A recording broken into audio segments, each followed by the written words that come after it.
Welcome, ladies and gentlemen, to Truth on the Tracks. I'm Brandon Turbeville, your host. Tonight is February 29th, 2016, and we come to you now after the South Carolina Democratic primaries.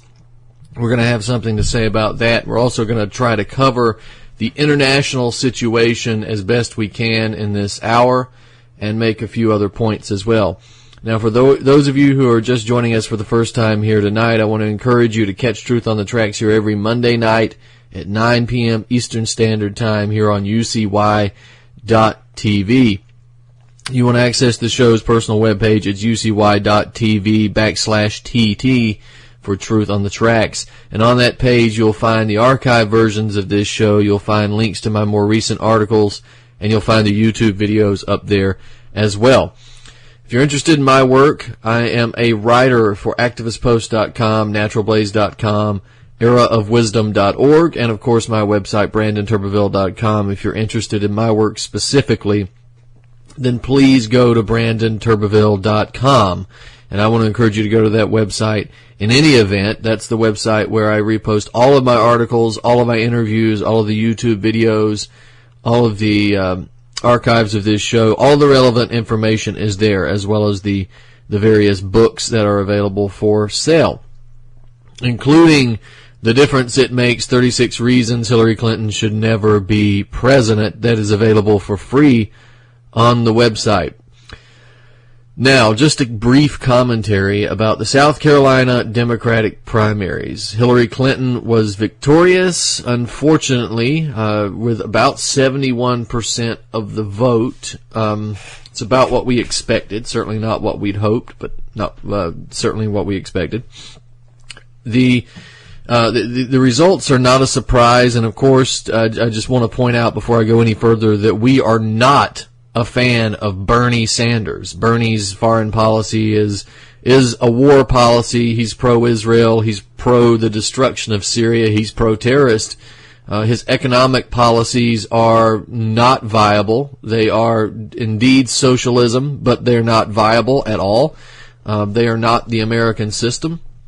His policy against the Second Amendment is intolerable. All of this stuff, we could go on and on and on and on about Bernie Sanders. So we're not endorsing him. We don't like Bernie, and we don't like Bernie better than anybody else in the Republican race. But we have to acknowledge when there is one candidate who is the most willing puppet, the most psychopathic puppet available, and the choice of the oligarchs, that is Hillary Clinton. And you never want an oligarch to fight you on his own terms. So if the oligarch wants Hillary Clinton, then our opportunities for sabotage present itself in the open primary scenario. And again, I explained last week the difference between primaries and general elections. General elections are just that. They're elections for the public. The primaries are an election process, no doubt, but they are a nomination process. This is an in-house selection process that's often left open to the general public to get a sense of where the general public wants to go. And with that situation, the general public has the opportunity to go in and participate as willing dupes, or they can go in and act as sabotage artists. And that's sort of what we encouraged with the South Carolina Democratic primary, which was that people go in and vote against Hillary Clinton, because the best place to stop Hillary Clinton is in the primaries. We've got Donald Trump now essentially running the table. He lost Iowa by just a little bit, but he got New Hampshire, he got South Carolina, he got Nevada. He's going to go into Super Tuesday pretty strong. And there's good evidence that Donald Trump is actually working for Hillary Clinton. And if that's the case, then we're seeing a situation in which the American people are being checkmated by the oligarchs, even in the election process. So, in order to place Hillary Clinton in power. So the place to stop that is as early as possible. I encourage all of you, though, in the general election, when it comes to the presidential election, don't vote Democrat or Republican. I'm not a fan of the Libertarians. I'm not a fan of the Greens, so I would suggest not voting in the primary. I'm sorry, not the primary, in the general. Don't vote in the general presidential election. But in the primaries, you have the opportunity for sabotage, to throw a monkey wrench into the oligarchs' choice for who they want to put up as a figurehead, and of course to try to reduce the amount of evil that will be able to be present. And of course we know that this is not a step forward. So suppose that we actually did do this. This is not a step forward for the country. This is just an attempt to throw a monkey wrench in. This is a landmine, sort of guerrilla warfare in terms of politics, I guess. That's not even really a good analogy because this is so ineffectual, but it's literally the least we can do. So Super Tuesday coming up tomorrow night, and we'll see who really who takes the election. We expect it to be Hillary Clinton, hands down, across the country. Unfortunately, so I guess if Hillary becomes president, we will get to see the oligarchy in its full glory. And I guess for all the Democrats who might be listening here, we could see you guys be pro-war for another 4 years, right? Remember that with a Republican president, you get a new war and an anti-war movement. With a Democrat president, you just get a new war, and that's unfortunately been proven to be true. Now let's talk about some other things.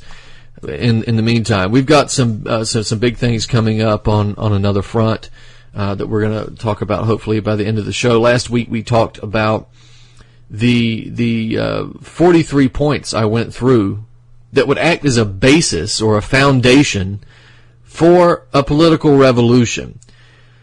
And I encourage people to go back to that show and listen to the show, take notes. And these were not all the points. They're not in detail. They're just very broad, brief points that we made. But we wanted to get them out there in the air. We're going to post them up at BrandonTurbeville.com soon enough. And, of course, we're going to get more work out on that front as well. And we're going to put all that stuff together as soon as we can and try to jumpstart some things here. But I want to talk about the situation that's taking place in Syria right now amid the ceasefire. And we want to talk about some of the things that have taken place in that regard. Now, before we even go into that, I mentioned last week that Vanessa Beeley is an excellent researcher on Syria. She recently got into a Twitter debate with former U.S. Ambassador to Syria, Robert Ford, terrorist sympathizer, terrorist organizer, terrorist supporter, Robert Ford. And in the Twitter debate, Ford was apparently upset that Beeley challenged his official State Department narrative that Assad's brutality was responsible for the death of hundreds of thousands of people, and he left the Twitter debate on the public page and started debating her in a private message. And Beeley published that whole conversation in her article, Disseminating Faked Information, Conversations with State Department Propagandist Robert S. Ford, former U.S. Ambassador to Syria. And you can also view that conversation on my website from my article, Syria Researcher Destroys Former U.S. Ambassador and Terrorist Supporter Robert Ford on Twitter. So that's available there. And you can see how she absolutely wiped the floor with Robert Ford over social media. Now, after her debate was published on her website, my website, and a few others, Robert Ford apparently decided that he was ready for round two, and he contacted Beeley again, and he expressed a lot of dissatisfaction at having his previous correspondence published, and he engaged her in just another debate surrounding the nature of the Syrian rebellion and the true perpetrator of the atrocities there today. And Beeley has also published that correspondence and that debate, and her article, Moderate Death Squads, Conversations with Former U.S. Ambassador to Syria, Robert Ford. And again, you can read that debate in my article, Propagandist Robert Ford Goes for Round 2 with Syria researcher Vanessa Beeley and Loses. You can see that she wipes the floor with him yet again. And apparently that debate is ongoing. I'm not going to read that whole debate here because it's quite lengthy, and you can find it on my website. Just type in Vanessa Beeley, Robert Ford, stuff like that in the search bar, and that'll come up. And you'll be able to read both the first and second rounds of the debate between Beeley and Ford.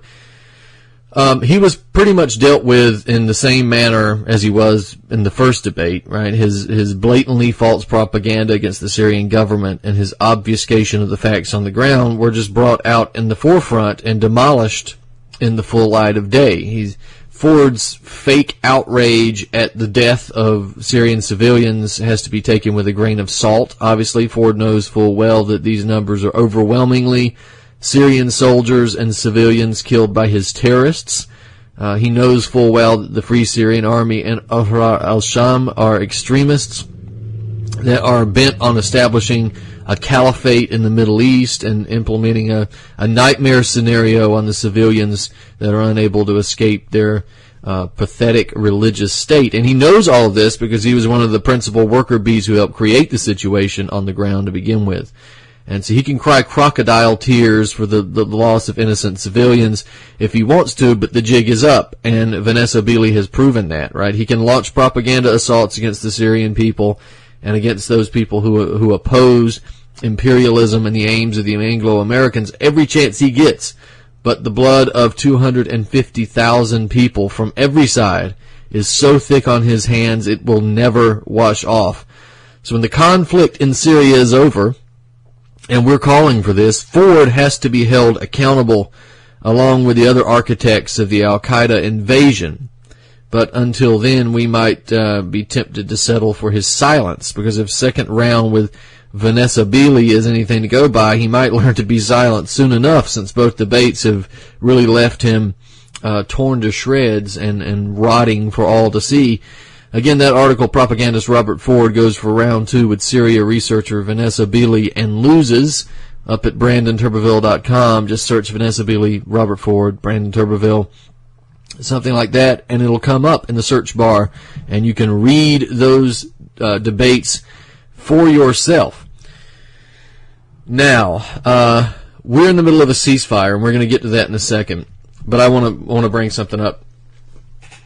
We've had a flare-up in the rhetorical and military situation in Syria and Turkey and the NATO powers. There seems to be an attempt to do everything they can to launch another direct invasion of a sovereign nation, despite the ceasefire. We've got, in the shadow of the U.S. airstrikes, we've got Turkish shelling of Syrian positions. We've got the massing of Saudi troops and aircraft inside Turkey and its Sirlik. The concept of a no-fly zone is now again being trotted out as a legitimate solution to the crisis. Now, a no-fly zone is nothing more than a cover for direct NATO invasion of Syria. That's been the goal ever since it became clear that terrorist proxies were not enough to get the job done. And while Syria has been turned in probably to the world's most visible conflict zone, the Western powers have failed in their goals of turning it into Libya 2.0. And the Russian involvement, of course, has effectively prevented NATO from just bombing Assad into the Stone Age as they did to Gaddafi about 5 years ago. But the calls for a no-fly zone still come from Western governments, from the GCC, from the Western mainstream press, despite all the facts that ISIS has no air force. Remember that. And nor do any of the other terrorist groups and groupuscules that are operating in Syria today. So it's clear that the real enemy here is the legitimate government of Bashar al-Assad. Now, Angela Merkel, the wretched German chancellor, has already made renewed calls for a no-fly zone in Syria, and she did that about on February or mid-February. I don't have the exact date. And she did that again in the German parliament the day after. So she suggested, and this is preposterous to suggest such a thing, but that a safe zone could be created as a result of an agreement between the Syrian government, the opposition forces, and ISIS as a sign of goodwill. A safe zone that would essentially ground the government's planes to fight ISIS and opposition forces. Why in God's name would that be worth a sign of goodwill? Why in God's name would Assad do such a stupid, idiotic thing? And why would a bunch of savage monkeys like ISIS agree to anything that resembles goodwill? So this is her statement. This is what Angela Merkel has to say. In the current situation, it would be helpful if there was an area there in which none of the warring parties carry out attacks by air, so a type of no-fly zone. None of the warring parties, this idiot, there's only one warring party there that has an air force, unless you count the invaders, NATO, and the Russians who were invited to be in there. So in other words, to translate, Merkel was saying in the current situation it will be helpful if the Syrian government cannot carry out attacks by air. That's a better translation. And of course we get comments from Recep Tayyip Erdogan, the Turkish president, the Islamist, the man with the delusions of grandeur. He's got renewed calls for a no-fly zone. He's even taking to berating the United States for not joining in and implementing the zone immediately, and in the face of the Russians, no less. This is what Erdogan stated. He says, I have long spoken about the need to create a safety zone, and now I see that certain countries which have not supported this idea are now starting to agree with it. I am asking the United States, you did not approve of a no-fly zone, and now there are Russian planes bombing Syria, and thousands of people are dying there. But it seems that we are a coalition and must act together. So what happened? End quote. Well, it's true. Erdogan has been calling for a no-fly zone since 2011, and that statement, this recent statement, was made under the guise of protecting civilians. But it's, of course, transparent because it's only trying to justify a military and geopolitical policy, most likely dictated to Turkey via the controlling elements of NATO. But it's hardly digestible because Erdogan makes these statements as Turkey barrages the YPG, a force that's fighting ISIS, as it attacks Syrian military positions who are fighting ISIS, secular, protecting civilians, and as they shell civilian areas. And not only that, but these claims are being made by one of the principal nations involved in creating the humanitarian crisis to begin with, since it was Turkey that helped arm and fund and direct and facilitate the hordes of terrorists who've raped and beheaded their way all across Syria, all across the country since the very beginning. So the U.S. has been open to the idea in the past. Remember, we've heard a number of catcalls coming from the United States regarding safe zones and no-fly zones, and it no doubt supports the proposition of a no-fly zone as a policy. But the fact that such a policy is possible is somewhat different when you have Russian bombers flying over Syria. So you're gonna tell them that they can't fly over Syria, United States or Turkey. You know, Russia, for its part, has been vocal in its opposition to the establishment of a no-fly zone over Syria. But despite the potential for a World War III type scenario unfolding as the result of a no-fly zone, we've got Germany apparently prepared to send a proposal to create the zone, sending that proposal to the United Nations and a number of working groups there in the near future. So the establishment of a no-fly zone, I think we continually hear this phrase, no-fly zone, and I don't think a lot of people fully understand what it means. It is tantamount to a declaration of war. And I will quote General Carter Ham, of which we are no fan, but this is what he has to say about what a no-fly zone is. Quote, we should make no bones about it. It first entails killing a lot of people and destroying the Syrian air defenses and those people who are manning those systems. And then it entails destroying the Syrian Air Force, preferably on the ground, in the air if necessary. This is a violent combat action that results in lots of casualties and increased risk to our own personnel. I now quote, General Philip Breedlove, again, someone else that we're not a fan of, but this is what he says. I know it sounds stark, but what I always tell people when they talk to me about a no-fly zone is it's basically to start a war with that country because you are going to have to go in and kinetically take out the air defense's capabilities. End quote. But now we have Turkey, NATO, the GCC moving forward with the plan to destroy Assad, to knock out the last pillars of resistance to NATO imperialist aims, even as we are in the potential for a World War III scenario. So there are no doubt that this is something that's still in the cards. So the moral question aside, though, I mean, it's clear to the world that the responsible and wisest strategic move on the part of NATO would be to pull back and exercise some restraint, since it's pretty clear by now that the Russians are indeed asserting themselves in defense of Syria and their own strategic interest in a way that they didn't do in regards to Libya. But the multipolar world, it exists now. This is not something that Russians are hoping to bring in. This is something that now exists largely as a fault of the Anglo-American pushing in the Middle East and in Ukraine, but it exists whether NATO wants it to or not, so it'd be wise to work within the parameters and avoid a situation that eliminates even all of the ill-gotten gains of NATO to begin with. We don't want a third world war, but a no-fly zone is only the prelude to a direct military conflict in Syria, and if that no-fly zone is created, then we want to say on this show that we wish the Syrian people the same courage and resolve that has resisted the will of foreign empire for the last 5 years, and we wish that they are able to continue their resistance. And we also hope that Providence intercedes on the behalf of the Syrian people. And in the meantime, we maintain a staunch opposition to the creation of a no-fly zone in the first place. And we will not, of course, we come up on the elections, we will not support any candidate that supports a no-fly zone as a policy, as an option, as something that's even worth discussing.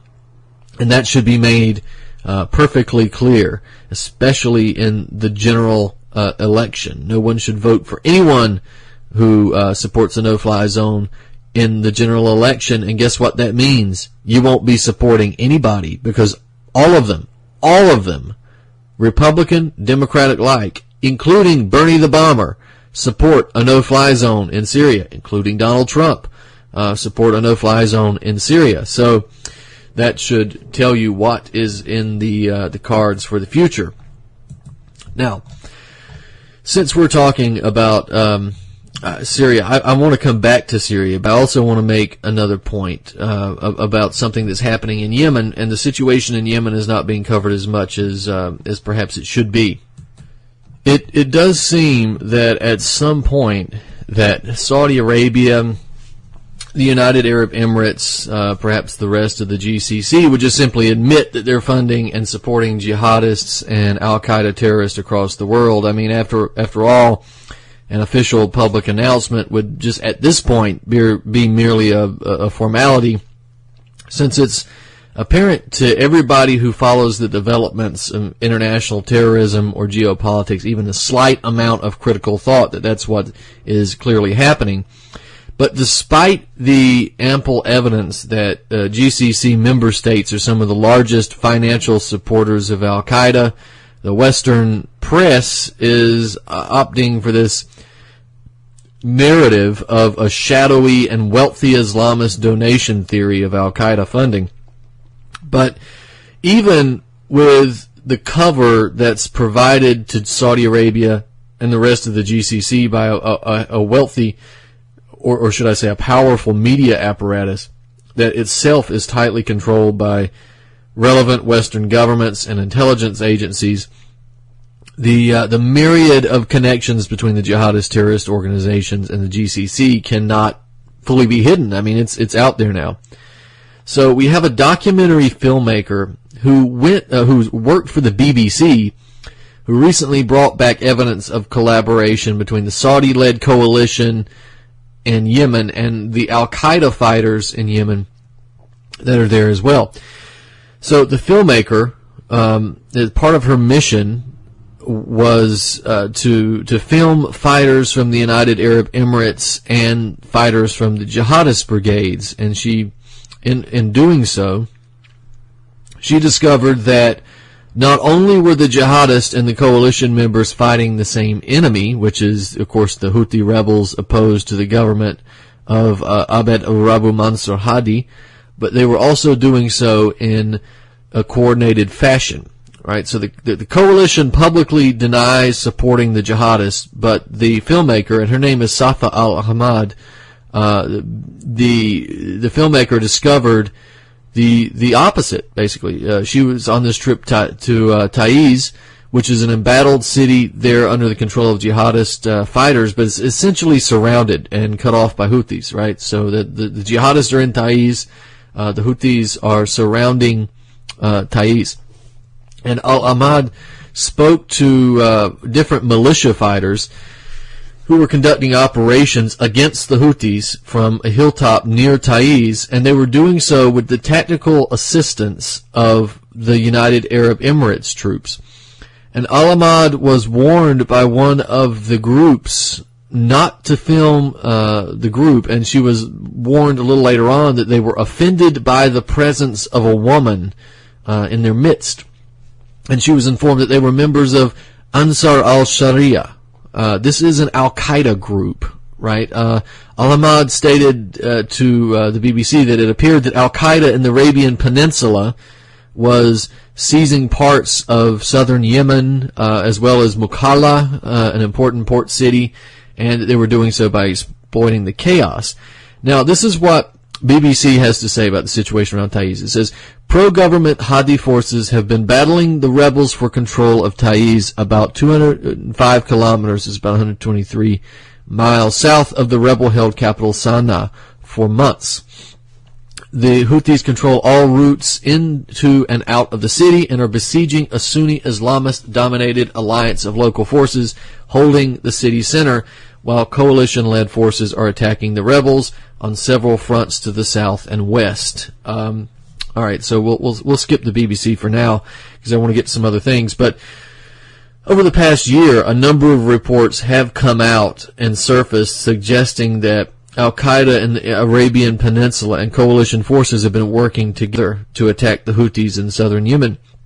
We've got other reports suggesting that it's a little less official, right, that the coalition forces are avoiding confrontation with Al-Qaeda, and Al-Qaeda is avoiding confrontations with the de facto with the coalition forces. Is kind of a de facto agreement with Saudi Arabia and the Emiratis' relationship to terrorism in Syria and Iraq. It's not really logical to believe that they're not supporting the same terrorist organization in Yemen, and this appears to be the case with Safa al-Ahmad's reporting that these fighters, these Ansar al-Sharia fighters, were receiving tactical support from the United Arab Emirates. No surprise there at all. I wanted to make sure that story got out, so that's the reason I switched. But let's go back to Syria just briefly, because we have more information about terrorism and the connections to Turkey. Again, not a surprise at all, but we have yet more evidence of that, so we need to report on that as well. Now, we have reports coming from Turkey's Cumhuriyet newspaper, risking both prosecution and shutdown for engaging in legitimate journalism. The Cumhuriyet is revealing more evidence that Turkey is collaborating directly with ISIS and assisting them across the border into Syria. Cumhuriyet has published new transcripts of telephone conversations between Turkish military officers and ISIS jihadist fighters. Right, these documents they stem from a court case that is currently moving through the Turkish judicial system in the Ankara Third High Criminal Court relating to the Islamic State. And the investigation apparently began when 6 Turkish citizens reported to law enforcement officials that their family members had joined ISIS. Around 19 people were monitored as a result, and 27 individuals were charged. Cumhuriyet published the first batch of documents in December 2015, which we covered, and they were subsequently reported all across the media, right? The independent and alternative media, not the mainstream. And we covered that as well. But these new transcripts are supposed to be conversations between Turkish military officers and one Mustafa Demir. This is a leading ISIS figure that's allegedly based near the Syrian-Turkish border. The transcripts and the documents of the investigation revealed that Demir received money from smugglers at the border and cooperated with the Turkish military officers as far as the border crossings were concerned. And we have a sampling of some of these interactions between Demir and Turkish military officers that were translated by RT. And here's one of the, we'll just go through part of it. In the first transcript, which is actually translated in English by Zaman, Demir is talking to a Turkish military officer. He says, "Where are you, big brother? At the place where I told you to be?" And the military officer says, "Yeah, we also saw you and your men." Demir, "Is it possible for you to arrange that I talk with the commander here regarding the business here? What if we could establish a contact here as we helped you?" And then the military officer says, "Okay, I'll pass this now. I have 2 military posts there. If the worst comes to the worst, I'll tell that to the commander of the station and have him take a look." Then we have another transcript with Demir allegedly talking with another Turkish officer who says that he and his comrades are in the minefield and calls for Demir to come to him immediately. He said, "We have stuff. Come here from that side. The men are here." Demir says, "Okay, big brother, I'm coming. Is it the minefield, the place where I gave First Lieutenant Barak a car?" And then all of this stuff continues. I'm not going to go through all of the transcripts. You can read them for yourself. But it's interesting that Demir also has alleged ties to ISIS leader Ilhami Bali, who is connected to bombings inside Ankara in October. So it's interesting to note that. There's some more, we can infer some things from that. Cumhuriyet has also revealed a number of examples of cooperation between Turkish military and Turkish intelligence agents with ISIS fighters. In May of last year, the paper revealed that at a Turkish convoy hit by an airstrike in northwestern Syria, that convoy was carrying weapons to terrorists. And in December of last year, the paper revealed that Turkish officers on the Turkish-Syria border had contact with ISIS fighters and aided them across the border there as well, which we covered. So that is notable. Now, with this question of the potential invasion of Syria by Saudi forces and by Turk forces, as well as by the Qataris and the Emiratis, this is an interesting question. Now, the Saudis and the Emiratis have largely demonstrated their military forces to be nothing but paper tigers in Yemen. They've been getting their ass kicked by a bunch of sandal-wearing, light arms-carrying rebels. They've committed a lot of treasure, military equipment, military might, and they're being defeated in Yemen. Now, they have made some military gains, true enough, but in terms of what they have committed to what the returns are that they're getting, they are, frankly, getting their asses handed to them. And now they want to talk about invading Syria. So now we've got this shaky ceasefire agreement that is supposedly taking hold in Syria, and we have the threat of a NATO-backed Turkish, Saudi, Qatari, Emirati military invasion. And all of this is looming in the background. Now, again, the Emiratis and the Saudis have been revealed to be paper tigers in Yemen. That's the Houthis have revealed that fairly well. So any threats to invade Syria that are not accompanied with the full backing of the U.S. or of NATO or Turkey, it's a sizable military in Turkey, it's not likely to strike terror in the hearts of the Syrian military unless, as I said, unless it's connected to an invasion with the U.S. and NATO or Turkey. A number of Saudi generals have recognized the feebleness of the Saudi military power, apparently, and they have, in a top-secret document, warned the Saudi government of involving itself militarily in Syria. The generals warned of dangerous consequences like national instability in the event of becoming involved there. And I have included in my article, Saudi generals signed secret letter to monarch, government warning against invasion of Syria. The translated version of that letter. And before I read it, I want to point out that anytime I mention this information on the show, in my articles, you can always go to BrandonTurbeville.com, click on or find the search bar, which will be up the top left-hand corner, and type in keywords, and that should pull it up. You should be able to follow along with me. Now, here's the letter. Of course, it's addressed to the Saudi monarch, the Saudi prince, the deputy chairman of the Council of Ministers, and the Minister of the Interior. We've got, this is what the letter says. We are experts within the Saudi armed forces, and because of our commitment to our responsibility for the faith, the king, and country, we inform your highness that Operation Decisive Storm has not accomplished all the goals desired because the Arab forces were unable to perform their tasks, and thus following up on that, taking into consideration the complicated situation in the region, sending forces to Syria is going to result in convulsing our national stability, followed by extremely dangerous consequences. Thus, this will need more study. We hope your highness will adopt what you see as appropriate for the national interest. And we've got a number of people, generals, major generals, lieutenant generals, brigadier generals, signing this letter. You can find that there at BrandonTurbeville.com. You can also, I've linked to the original Arabic version if you want to read it in Arabic, if you can.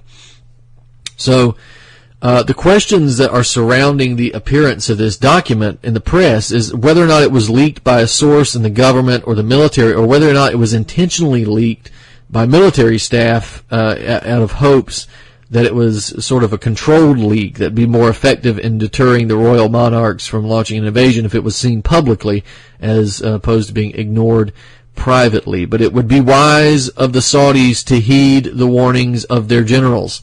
So that's what we suggest to the Saudis is back off. Syria doesn't want this, the world doesn't want this, and you certainly don't want this because it's not going to work out in the way that you planned. Now, we also have the occasion to comment on a recent interview given to RT by Boutaina Shaban. She is the Assad advisor. She's Bashar al-Assad's political advisor. And she has been an effective and dominating figure in terms of representing the Syrian government in Western media for years now. She's delivered a number of fiery rebuttals to Western governments and claims made by the State Departments and media mouthpieces. She's been on a lot of these television shows, and she's pretty much dominated and destroyed the people who are trying to box her into a corner. She's very good at what she does. Now, she did an interview with RT, which is largely sympathetic to the Syrian cause, not as much as we would like, but compared to something like CBS or Fox or CNN, much better in this regard. She responded to a number of the questions, the dialogue between the Syrian government and these alleged rebels and opposition forces. She said they would be held, quote, whenever the opposition is able to get together and be at the table. She also pointed out that the so-called opposition has yet to agree on even the makeup of their own delegation. Now, spending time on this because she's making some good points. This is a quote.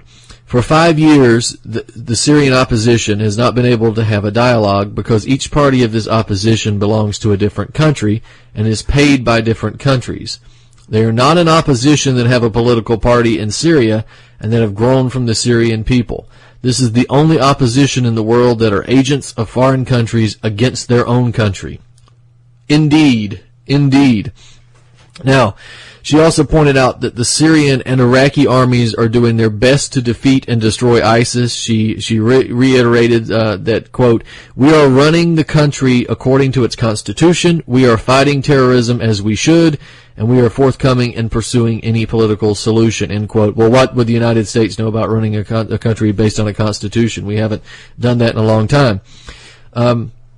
Chaban specified that the interference of both regional and international players has prevented Syria and Iraq from defeating ISIS and restoring peace. She says, quote, "If it were not for the support of militant groups by regional parties, in particular Turkey and Saudi Arabia, it would not be difficult to defeat ISIL. But the money, the resources, the facilitation comes from these countries to the Islamic State. Islamic State does not live in a vacuum." She added that political support of the United States and the West is how ISIS has maintained itself thus far. A couple more quotes from her. She says, "There is no such thing as moderate terrorists or moderate opposition, because anyone who carries arms is not moderate. Anyone who is killing people is not moderate. Anyone who is destroying institutions in the country is not moderate. Moderate has no relation to reality whatsoever." And she pointed out that the use of semantics and wordplay by the West and its so-called regional allies to promote a particular narrative, in this case the narrative that there is or ever was such a thing in Syria as a moderate opposition. She said, quote, "It's very dangerous, and so many people are using it almost unconsciously. It's an abuse of the language." About this Plan B by John Kerry, which we're going to mention in a minute, which is essentially the breakup and partitioning of Syria. She says, quote, "The Syrian people have fought for 5 years against any partition of Syria," and says that the Russian and American agreement, she hopes that it will succeed, but she stipulated that, quote, "It must keep the territorial integrity and the unity of Syria." She says that the main objective is to defeat terrorism in the region, and that requires, first of all, stopping the flow of support to terrorist organizations. Another quote, "It's only when the Russian forces came to Syria that the oil trucks that were going to Turkey were attacked. Only when the Russian planes came to Syria were we able to control some parts of the border with Turkey, and that's why Turkey started to attack us directly," end quote. So she pointed out that both the Russian and Syrian air forces only target terrorist targets, never civilians, despite, this is her quote, "many false reports that Western media put in order to show that Russia is not doing the right thing in Syria." This is Shaban. "I get tired of saying how many unfounded news comes to us every day from Western media. They fabricate news about Russia, Syria, about what's happening on the ground, but they have no grain of truth in them," end quote. So you can read her interview. Assad advisor, West's moderate rebels are the only opposition in the world who are agents of foreign countries. They're at BrandonTurbeville.com. Now, we're winding down in terms of time that we have for the show. I want to mention John Kerry's Plan B. So, we recently had testimony to a U.S. Senate committee regarding the Syria ceasefire agreement brokered by the United States and Russia, and Secretary of State Skull and Bones, horseface John Kerry didn't express much optimism for the success of the plan. That's not surprising, of course, since nobody who's paying any attention really believes that there's any hope for success of this ceasefire agreement. It seems to be largely in the hands of the death squads in Syria, so it's nobody reasonable even considers are moderates. But there was a lack of enthusiasm in the presentation, but he went through the motions of congressional testimony when an agreement has already been made and a public show is kind of required for mass consumption. What was telling about his testimony is Kerry's allusion to a mysterious Plan B if the ceasefire agreement doesn't work. And this is what John Kerry said, so quote, "There is a significant discussion taking place now about a Plan B in the event that we do not succeed at the negotiating table." Excuse me, the negotiating table. Now, he didn't go into what the specifics of to what exactly a Plan B would look like. He did make a slight comment suggesting that the U.S. may have to shift its policy from basically the total destruction of the Assad government and Syria as a whole to almost total destruction of the country in the form of partitioning and dividing the country into separate principalities. He says at this point it might be too late to keep as a whole Syria if we wait much longer. Now, what's interesting about this, we're calling it John Kerry's Plan B, but it sounds a lot like the Plan A of a number of other strategists and policymakers and imperialist actors. And I want to point out, if you look at the op-ed published by Reuters and written by Michael O'Hanlon, and it's entitled, "Syria's One Hope May Be as Dim as Bosnia's Once Was," the article essentially argues that the only way Russia and the United States will ever be able to peacefully settle the Syrian crisis is if the two agree to a weakened and divided Syria, which is broken up into separate pieces. I'm going to read a sizable chunk of that article. This is by Michael O'Hanlon, starting, quote, "To find common purpose with Russia, Washington should keep in mind the Bosnia model devised to end the fierce Balkan conflicts of the 1990s. In that 1995 agreement, a weak central government was set up to oversee 3 largely autonomous zones. In a similar fashion, a future Syria could be a confederation of several actors, or several sectors. One largely Alawite, Assad's own sect, spread along the Mediterranean coast. Another Kurdish, along the north and northeast corridors near the Turkish border. A third primarily Druze in the southwest. A fourth largely made up of Sunni Muslims. And then a central zone of intermixed groups in the country's main population belt from Damascus to Aleppo. The last zone would likely be difficult to stabilize, but the others might not be so tough. Under such an arrangement, Assad would ultimately have to step down from power in Damascus. As a compromise, however, he could perhaps remain leader of the Alawite sect. A weak central government would replace him, but most of the power, as well as most of the armed forces, would reside with the individual autonomous sectors and belong to the various regional governments. In this way, ISIL could be targeted collectively by all the sectors. Once this sort of deal is reached, international peacekeepers would likely be needed to hold it together, as in Bosnia. Russian troops could help with this mission, stationed, for example, along the Alawite region borders. This deal is not, of course, ripe for negotiation. To make it plausible, moderate forces must first be strengthened. The West also needs to greatly expand its training and arming of various opposition forces that do not include ISIL or al-Nusra. Vetting standards might also have to be relaxed in various ways. American and other foreign trainers would need to deploy inside Syria, where the would-be recruits actually live and must stay if they are to protect their families. Meanwhile, regions now accessible to international forces, starting perhaps with the Kurdish and Druze sectors, could begin receiving humanitarian relief on a much expanded scale. Over time, the number of accessible regions would grow as moderate opposition forces are strengthened. Though it could take many months or even years to achieve the outcome Washington wants, setting out the goals and the strategy now is crucial. Doing so could provide a basis for the West working together with, or at least not working against, other key outside players in the conflict, including Russia as well as Turkey, the Gulf states, and Iraq. End quote. Now, that's by Michael O'Hanlon, and he's no stranger to the partition plan for Syria. Remember, he was the author of the infamous Brookings Institution report, Deconstructing Syria, a New Strategy for America's Most Hopeless War, which was published in June 2015 in the Brookings Institution magazine and their website. And he argued for essentially the same thing there. Brookings is, of course, a corporate financier-funded think tank that has been instrumental in the promotion of the war against Syria since very early on, really since the beginning and even beforehand. O'Hanlon argued for the relaxation of vetting processes for rebels being funded by the U.S. government, the direct invasion of Syria by the NATO military forces, and the complete destruction of the Syrian government. In that report, he argued for the creation of safe zones, also as a prelude to these goals.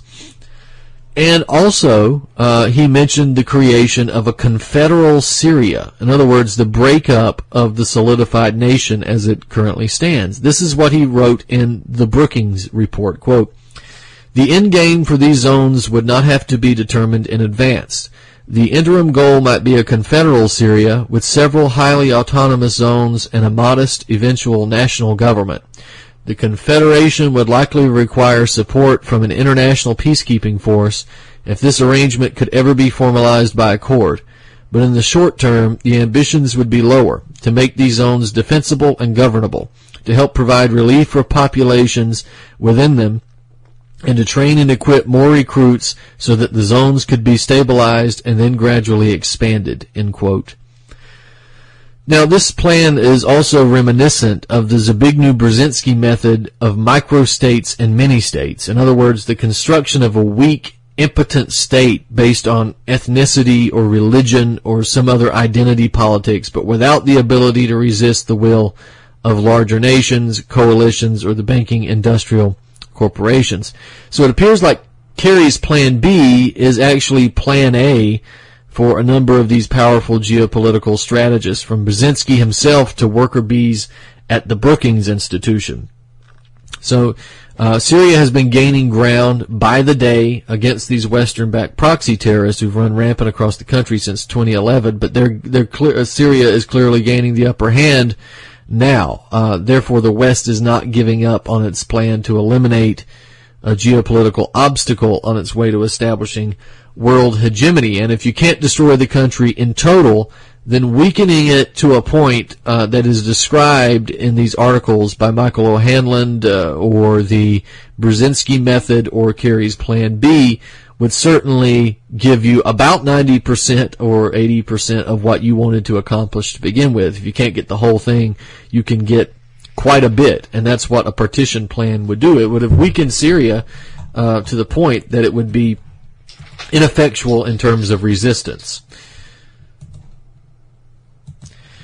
Now, to shift topics kind of abruptly, we'll talk more about the Syria situation next week, but I want to bring up an article I did a while back and discuss this for naturalblaze.com, South Africa's secret plan to sterilize blacks through vaccines. Now, South Africa's apartheid system is always going to be known for the tragic example of institutionalized racism that it was, as well as for all the horrific acts of oppression and violence and dehumanization that it produced. And much of what took place under the system is never going to be fully revealed because its victims and its perpetrators have often taken the information to their graves. But what is known already is more than enough to prove that a system like that should never be instituted again. A number of years after the end of the apartheid system in South Africa, there was a Truth and Reconciliation Committee that was established to reveal the wrongs that had been committed against the people of South Africa and to begin the process of healing and reconciliation between the parties.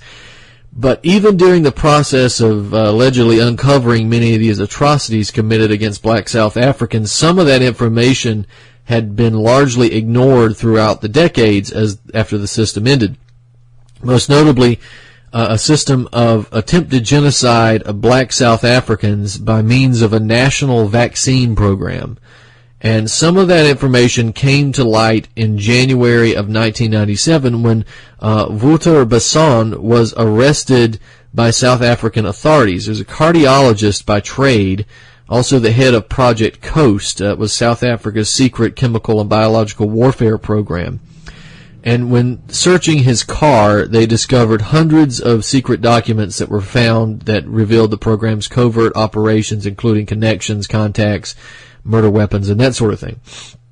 Now, an article for Endeavor by Jeremy Amir Singh called Project Coast, Eugenics and Apartheid South Africa. This is what he writes. The following year, with Basson and others giving evidence before the country's landmark Truth and Reconciliation Commission, the details of Project Coast began to emerge. Poisoned umbrellas, screwdrivers, and secret stockpiles of lethal bacteria, chemicals and drugs have been produced and weaponized for use against the enemies of the apartheid government. Far less attention has been paid to allegations of a eugenics thrust to the program, end quote. During the course of the Truth and Reconciliation hearings, a number of shocking allegations were made regarding the eugenics-based agenda of the South African authorities connected to Project Coast. A number of these claims were made by Dr. Adrian Goosen, founder of the front company Rudaplat Research Laboratories, a front company for the project. And according to Goosen, research at RRL was focused on developing a bacterial agent that would selectively kill black people. Goosen he stated that the project and the program had been described by South Africa's then Surgeon General Dr. Neil Noble as the most important project for the country. Goosen had plenty of faith in the ability to create this type of weapon. In fact, he even claimed that an unknown European scientist had already developed a strain of bacteria capable of only affecting or making sick and killing pigmented people as far back as the early 1980s. This is quote, under oath, Goosen went on to state that the government could have used such a weapon as a negotiation backup to stay in power and to maintain peace between local whites and blacks.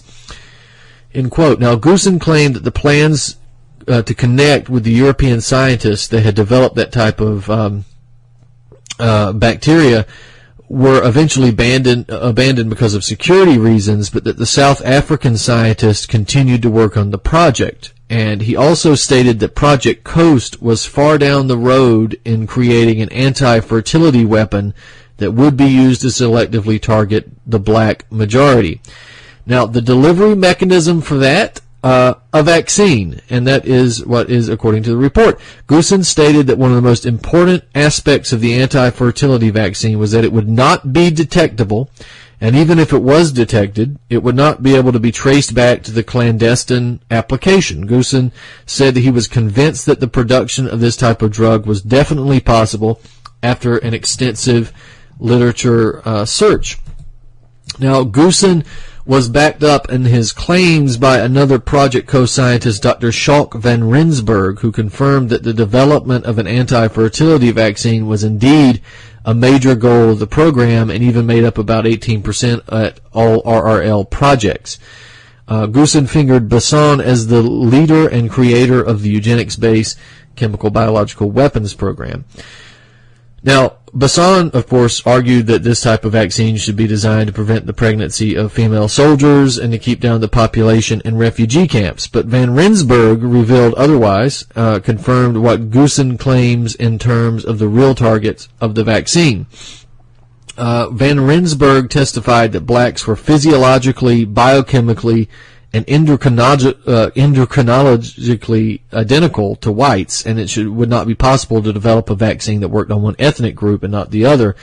But it might be possible to skew the delivery of the vaccine along racial lines. He testified that while he had warned that such a vaccine could not be racially based, covertly administered would be reversible, Basson had insisted the laboratory proceed with the research. So, more specifically, it appears that the Project Coast anti-fertility vaccine was directed largely at women, although some suggestions were that the vaccine would work better in men. Now, hopefully next week I'll have the opportunity to cover this more in depth, but in case I don't, please go read my article, South Africa's Secret Plan to Sterilize Blacks Through Vaccines, up at BrandonTurbeville.com and naturalblaze.com. It's a very important article for anybody who says that this type of program does not exist or cannot exist. It did exist, and it does exist today. Ladies and gentlemen, this has been Truth on the Tracks. I'm Brandon Turbeville, your host. We'll see you next week.